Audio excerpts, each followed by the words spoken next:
Amen. Merci beaucoup. Donc, pour qu'est-ce que l'Esprit veut nous donner ce matin, je vais vous inviter à tourner dans l'Épître aux Philippiens, dans la lettre aux Philippiens plutôt, la lettre aux Philippiens, chapitre 4. On va lire versets 2 et 3 pour introduire le sujet que l'Esprit veut nous donner ce matin. Dans la lettre aux Philippiens, chapitre 4, on va lire à partir du verset 2 et 3.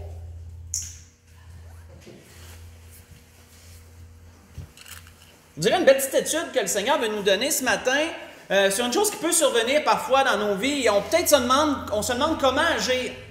L'Esprit veut nous donner une marche à suivre un matin sur ce sujet. Voyons qu'il est dit, Philippiens chapitre 4, versets 2 et 3, l'apôtre Paul parle et il dit « J'exhorte Évodie et j'exhorte Syntyche à être d'un même sentiment dans le Seigneur. Et toi aussi, fidèle collègue, oui, je te prie de les aider. Elles qui ont combattu pour l'Évangile avec moi et avec Clément, mes autres compagnons d'œuvre, dont les noms sont écrits dans le livre de vie. » On va arrêter là. De ce qu'on peut comprendre ici, on voit deux personnes, deux femmes, puisque l'apôtre Paul dit « elle », donc « elle » au pluriel, autrement dit, on ne parle pas d'un homme et une femme. Syntyche peut-être nous paraîtrait masculin, moi ça me paraissait masculin, on parle de deux femmes ici.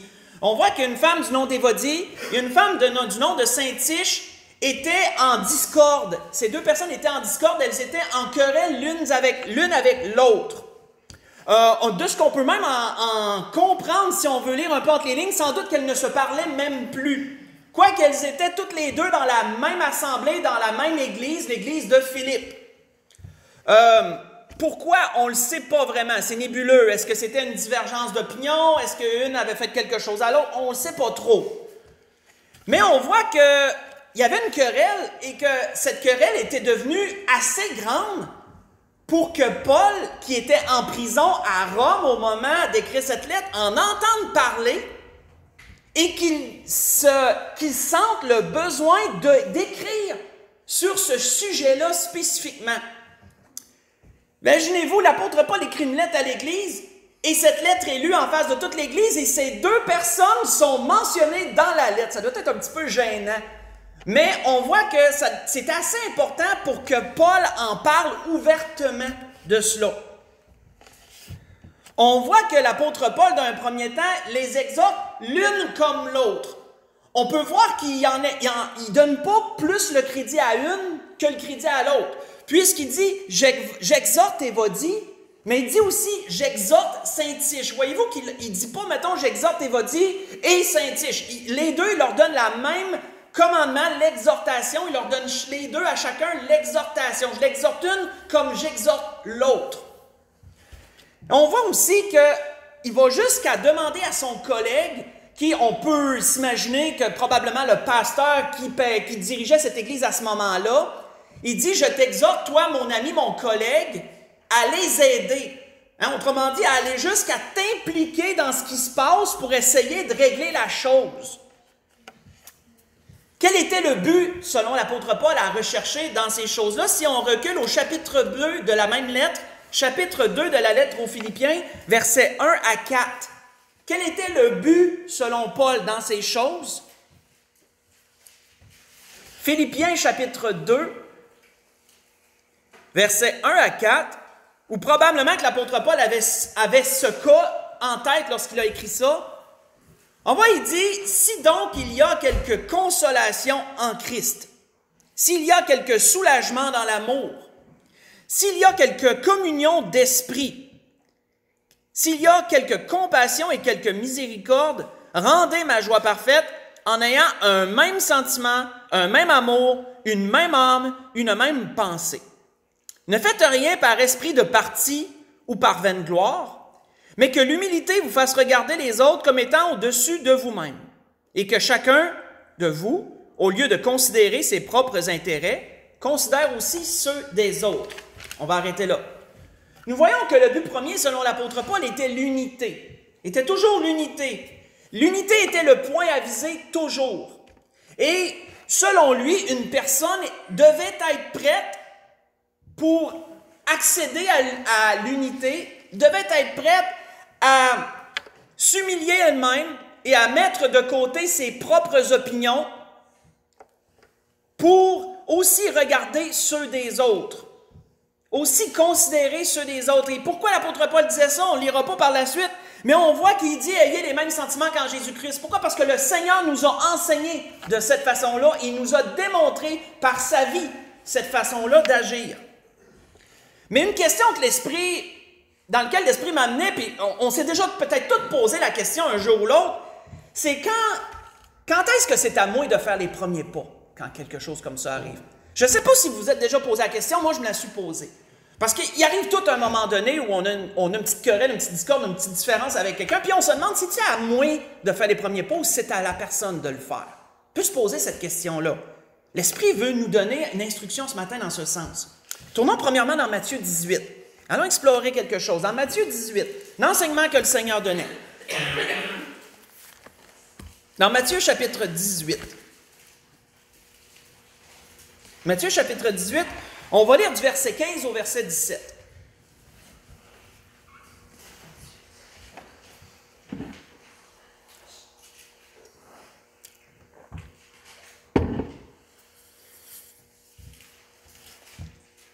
Donc, on voit qu'il est dit dans l'Évangile selon Matthieu,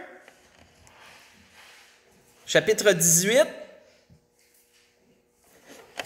verset 15 au verset 17, il est dit « Si ton frère a péché, va et reprends-le entre toi et lui seul. S'il t'écoute, tu as gagné ton frère. Mais s'il ne t'écoute pas, prends avec toi une ou deux personnes, afin que toute l'affaire se règle sur la déclaration de 2 ou de 3 témoins. S'il refuse de les écouter, dis-le à l'Église. S'il refuse aussi d'écouter l'Église, qu'il soit pour toi comme un païen et un publicain. Je vous le dis, je vais lire le verset 18. Je vous le dis en vérité, tout ce que vous lirez sur la terre sera lié dans le ciel, et tout ce que vous délirez sur la terre sera délié dans le ciel. Un peu l'autorité que l'Église a. Mais on va arrêter là. En toile de fond, je vous dirais, ici, c'est une marche à suivre. Le Seigneur donne une marche à suivre pour le bon ordre des choses. Mais en toile de fond, dans tout ça, il y a quelqu'un qui a fait quelque chose et il y a quelqu'un qui est choqué par quelque chose qui a été fait. Puisque la Bible nous dit, si ton frère a péché, on sait que le Seigneur nous commande, selon sa parole, d'haïr le péché. On sait que le péché, c'est quoi?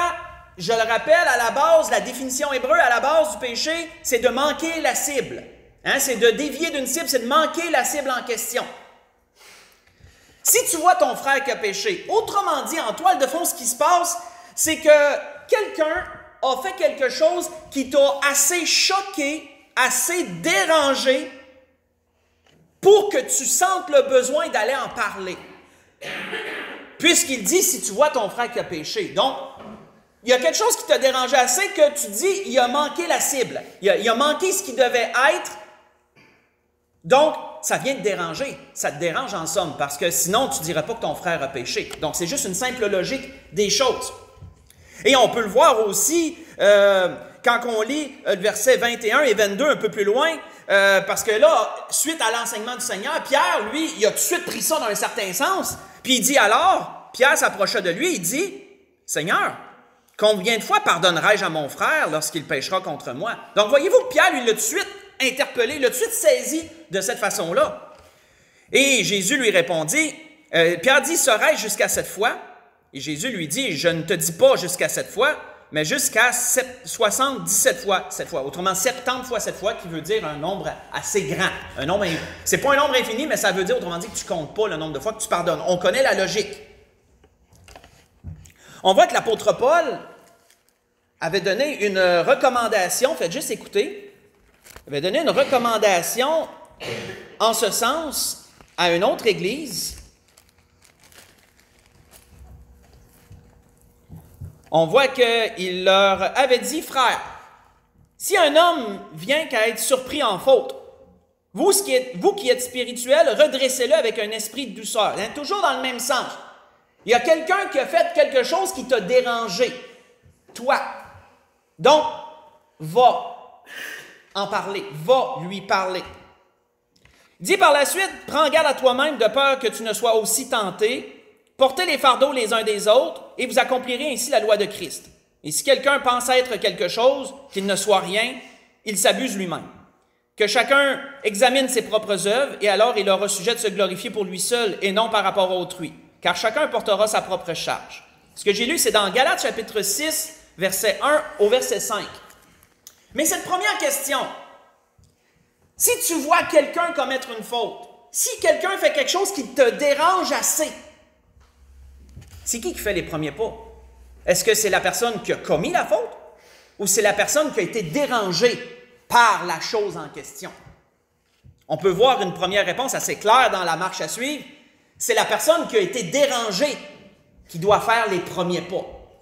C'est pas la personne qui a fait la faute qui doit faire les premiers pas.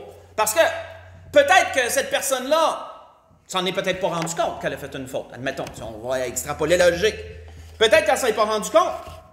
Peut-être qu'à ses yeux, c'était pas si grave. Je sais pas, peut-être qu'à ses yeux, c'était bénin, puis pour toi, c'est grave, c'est gros. Peut-être que la personne a pensé que c'était correct. Mais toi, tu sais que c'est pas correct. Il y a plusieurs raisons. Mais on peut voir, premièrement, dans cette première situation, qu'on ne doit pas entendre. Si quelque chose nous dérange et qu'on se demande c'est à qui il fait les premiers pas, c'est à la personne qui est dérangée de faire les premiers pas, sur la personne qui a fait la chose en question. Donc, première réponse à donner dans cette marche. Allons en voir une autre. Reculons, mais dans Matthieu chapitre 5 cette fois-ci. Matthieu chapitre 5.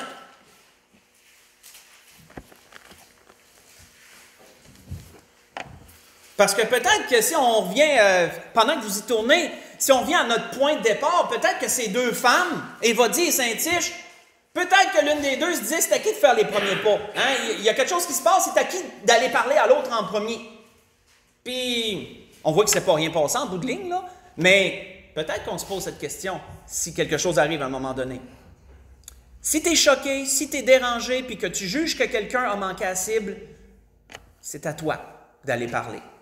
C'est ta responsabilité. C'est toi qui étais choqué. C'est toi qui étais dérangé. Attends pas que l'autre fasse les premiers pas. Parce que là, c'est toi qui manques dans ce moment-là. T'es choqué, t'es dérangé, c'est à toi d'en parler. Premièrement. On peut voir dans Matthieu 5 une autre situation. Si on lit à partir du verset 21, où le Seigneur dit, « Vous avez entendu qu'il a été dit aux anciens, tu ne tueras point. Celui qui tuera est passible de jugement. Mais moi, je vous dis que quiconque se met en colère contre son frère est passible de jugement.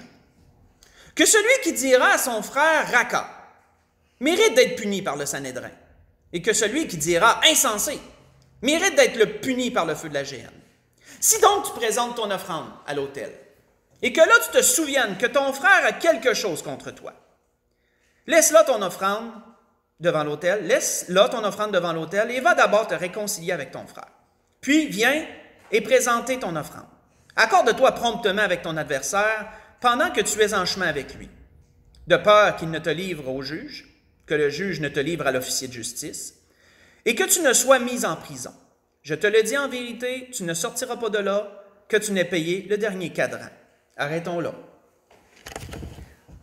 Notons ce qui est écrit ici. Le Seigneur dit, tu présentes ton offrande à l'autel. Et là, tu te souviens que ton frère a quelque chose contre toi. Ça veut dire que ta conscience t'a parlé.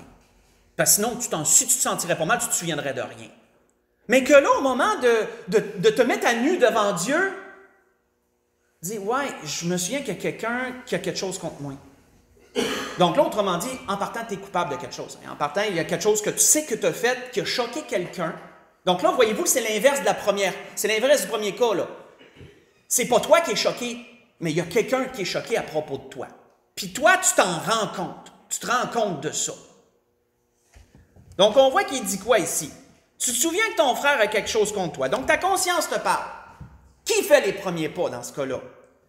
Est-ce que c'est la personne qui est choquée ou c'est la personne qui sait que l'autre est choqué contre lui? Donc, je ne veux pas perdre personne, mais voyez-vous, c'est qui fait les premiers pas entre les deux? On voit que le Seigneur avait dit à un autre endroit, « Si ton frère a péché contre toi 7 fois, dans un même jour, et que 7 fois il revienne à toi en disant « Je me repens », tu lui pardonneras, est-il dit. Dans Luc chapitre 17, mais le verset 4. Luc chapitre 17, le verset 4. Un peu le contraire de ce qu'il avait dit le verset précédent, au verset 3, où il disait « Prenez garde à vous-même, si ton frère a péché, reprends-le. » C'est un peu le premier cas. Si tu vois que quelque chose te dérange, reprends-le, est-il dit. « Prenez garde à vous-même, si ton frère a péché, reprends-le, et s'il se repent, pardonne-lui. » Ça, c'est Luc chapitre 17, verset 3. Mais au verset 4, le Seigneur donne l'envers de la médaille, il donne l'inverse. Il dit, si ton frère qui a péché, il vient à toi. Autrement dit, il s'est rendu compte qu'il t'a blessé, il se souvient, il sent coupable qu'il y a quelque chose qu'il a fait, puis qu'il vient à toi. Il dit, qu'il vienne même 7 fois dans la même journée, pour 7 fois de suite te demander pardon pour des choses quelconques, en disant, je me repens, mais il dit, tu y pardonneras. Ça, frères et sœurs, il faut comprendre que soit une personne, moi, quand je me disais ça, il revient 7 fois me demander pardon dans la même journée. Je me suis dit, soit qu'il me niaise, ou soit qu'il est vraiment repentant, soit qu'il s'en veut vraiment. On va prendre le deuxième point. On va plus se dire qu'il s'en veut vraiment, on ne dira pas qu'il nous niaise. Dire qu'il s'en veut vraiment. Donc, qu'est-ce que ça nous dit? Ça nous dit en deuxième cas que si on a fait quelque chose, on s'en rend compte après, on se rend compte après qu'on a fait quelque chose. Puis que là, on sait qu'il y a une personne qui nous parle plus ou qui est blessée, puis des fois, ça se ressent à cause de nous. Qui fait les premiers pas? La personne blessée ou la personne qui sait qu'elle a blessé quelqu'un? Mais là, on peut voir ici que la réponse, c'est la personne qui sait qu'il a blessé quelqu'un qui doit faire les premiers pas. Qu'on ne peut pas s'attendre à ce que quelqu'un qui est blessé doive en plus s'humilier et venir à toi te demander pardon, ou te demander d'y demander pardon. Non, c'est plutôt te demander d'y demander pardon. Donc, voyez-vous que ça n'a pas bien de sens. C'est la personne qui se rend compte qu'il a fait quelque chose qui doit faire les premiers pas vers la personne qui est blessée. Donc, là, on a vu là, jusqu'à présent 2 marches à suivre. Tu as été choqué par quelque chose, tu ne dois pas t'attendre à ce que la personne qui a fait la chose vienne. Tu as été choqué, en premier temps, c'est toi qui dois faire les premiers pas vers cette personne-là. Parce que peut-être qu'elle ne s'en est pas rendue compte. On a nommé des exemples. Peut-être qu'elle ne s'en est pas rendue compte. Peut-être que pour elle, c'était pas mal. Peut-être que c'était pas grave. Peu importe. Donc, dans un premier temps, tu dois aller. Dans un deuxième temps, tu te souviens que tu as fait quelque chose. Donc, ta conscience t'accuse, tu sais que tu es dans le tort sur un point. Qui fait les premiers pas? Celui que tu as blessé ou toi qui te sens coupable? Bien, c'est la personne qui se sent coupable. Elle doit faire les premiers pas vers la personne qui a été offensée, offusquée. Et c'est la bonne marche à suivre dans les 2 cas. Quel est le danger de ne pas faire les premiers pas? Parce que parfois, on peut camper sur notre position dans un cas comme dans l'autre, puis se dire « Non, moi, non, c'est pas moi qui va faire les premiers pas, c'est pas vrai. » C'est quoi le danger? Tournons dans Éphésiens chapitre 4. Éphésiens chapitre 4. Parce que ça peut arriver dans un petit moment, on est humain. On est humain. Ça peut arriver dans un petit moment d'orgueil personnel qu'on se dit « Non, c'est pas moi qui va faire les premiers pas. Même si j'ai fait quelque chose, c'est à l'autre. Moi, je bouge pas. » Ça peut arriver. On l'a sans doute tout fait à un moment ou à un autre. Mais c'est quoi le danger? Éphésiens chapitre 4, verset 31 et verset 32.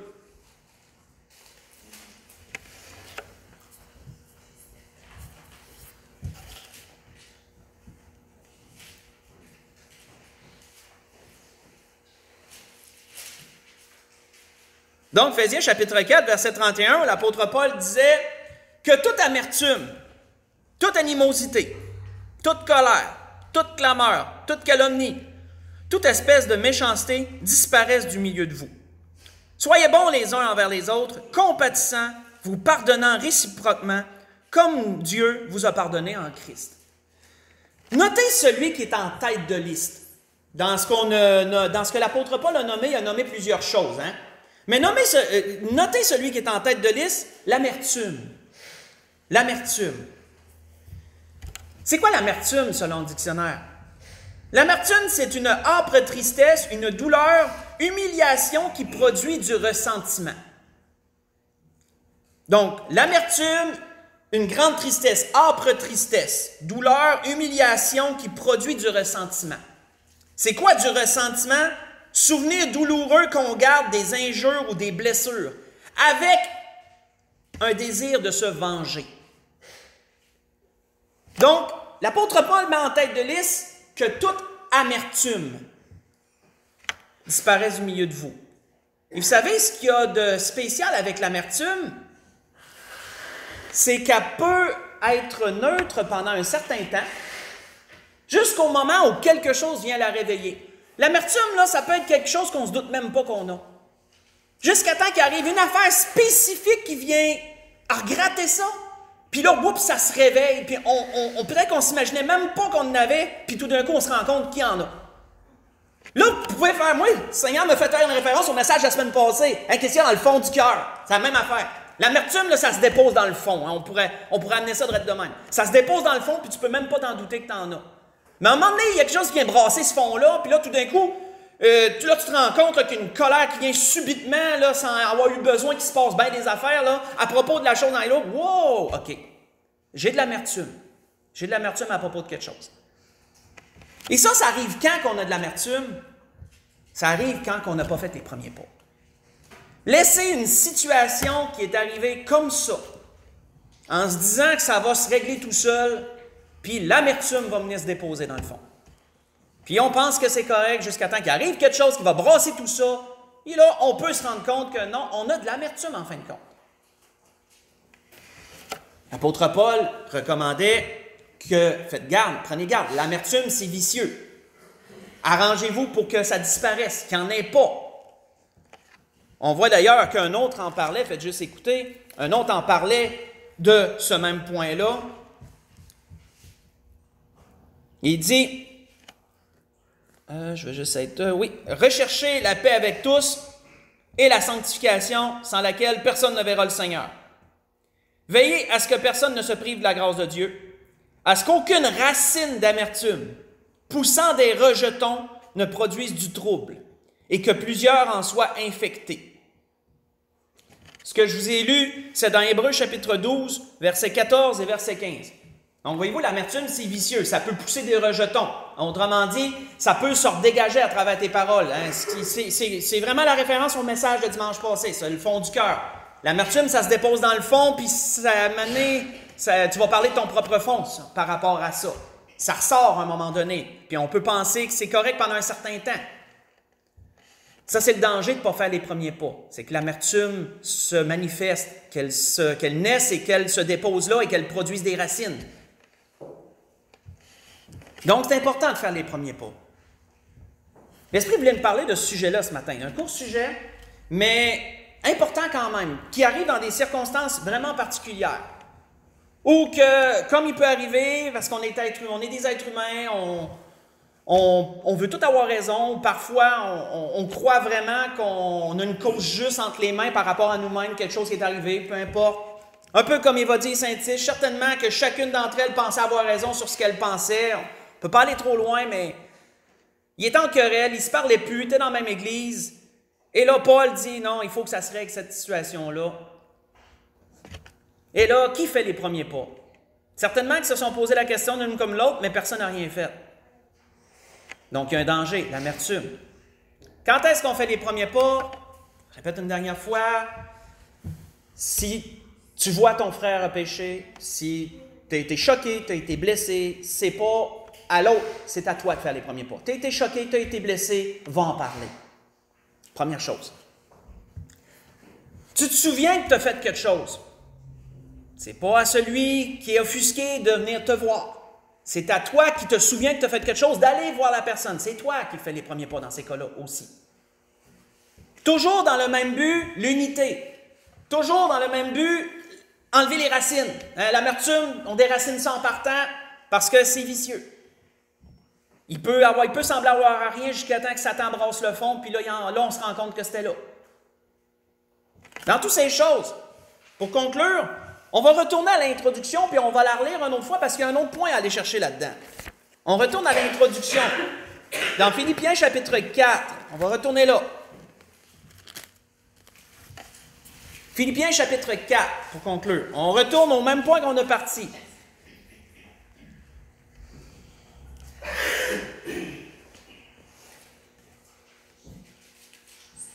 Et on relit les mêmes choses. L'apôtre Paul disait, « J'exhorte Évodie et j'exhorte Syntyche à être d'un même sentiment dans le Seigneur. Et toi aussi, fidèle collègue, oui, je te prie de les aider, elles qui ont combattu pour l'Évangile avec moi, et avec Clément et mes autres compagnons d'œuvre, dont les noms sont écrits dans le livre de vie. » Il y a une dernière chose qu'on peut aller chercher là-dedans, parce qu'il y a un troisième cas, qu'on pourrait dire, qui fait les premiers pas. Quand tu te rends compte, parce que ça peut arriver que des fois, sans le vouloir, on se rend compte qu'il y a une situation où deux personnes ne se parlent plus, puis que vous voyez qu'il n'y a personne qui va bouger là-dedans. Il y a une autre personne qui peut faire les premiers pas. C'est la personne qui se rend compte qu'il y a une situation. On voit que l'apôtre Paul a été obligé d'en parler au ministre de cette église-là et de dire, de lui dire, « Toi aussi, mon fidèle collègue, oui, je te prie de les aider. » Et peut-être que lui, peut-être qu'il se disait, « Moi, je n'ai pas à m'en mêler, ça ne me regarde pas. » Mais il sait qu'il y a une situation qui ne se règle pas. Parfois, ça peut arriver qu'on est au courant de quelque chose, puis on est assez proche des gens en question qu'on pourrait intervenir pour l'un et l'autre pour essayer de ramener les choses ensemble. C'est à qui de faire les premiers pas. Mais ça peut arriver parfois que c'est à la personne à l'extérieur de faire les premiers pas, pour l'un et pour l'autre. Tu sais, dans le fond, là, pour essayer de réconcilier les gens, ça peut arriver que c'est nous à l'extérieur qu'il faut faire les premiers pas pour ça. Comme l'apôtre Paul disait à cet homme-là, où je t'exhorte de les aider. Je t'exhorte de mon fidèle collègue, je te dis, aide-les à réparer la chose. Donc, on a vu ce matin, l'Esprit nous a donné une instruction sur une marche à suivre sur 3 situations différentes. On peut même inclure ça comme une troisième. 3 situations différentes qui nous démontrent qui doit faire les premiers pas. En toutes ces choses, souvenons-nous que l'humilité est très prisée par Dieu. Très prisée par Dieu, l'humilité. On voit que Dieu résiste aux orgueilleux, mais il fait grâce aux humbles. Dieu élève les humbles, mais il écrase les orgueilleux. La grâce que je nous souhaite à tous dans tout ça, frères et sœurs, qu'on recherche toujours l'unité d'esprit, qu'on recherche toujours l'amour et la paix avec chacun, puis que si on a à faire les premiers pas sur quelque chose, bien qu'on n'attende pas, parce que l'amertume peut se développer facilement, qu'on fasse ce qu'on a à faire. C'était ce que l'Esprit voulait nous donner ce matin. On peut se lever pour le dernier cantique.